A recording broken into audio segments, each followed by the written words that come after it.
Aux grands hommes, la patrie reconnaissante. Dans sa grande majorité, la presse quotidienne salue ces héros de la résistance qui font leur entrée au Panthéon aujourd'hui. Geneviève de Gaulle-Antoniose, Pierre Brosselette, Germaine Tillon et Jean Zay, 4 personnalités qui incarnent par-delà la mort les valeurs de la République. Liberté, fraternité, égalité et même laïcité, tout y est. La presse est unanime, ou presque.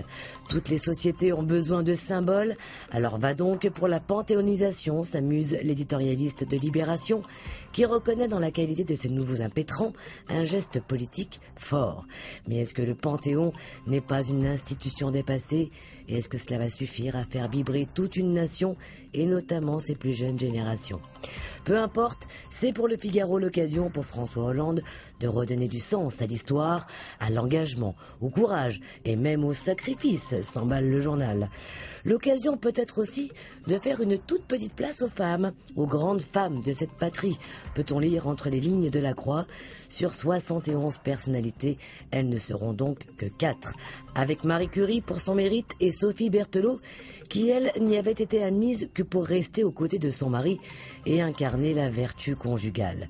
Bref, 2 femmes viendront donc rejoindre un silence très masculin, relève l'Humanité, le journal qui relève également que le président de la République a décidé de ne retenir aucun des communistes pourtant au rang des soldats de l'ombre et des martyrs.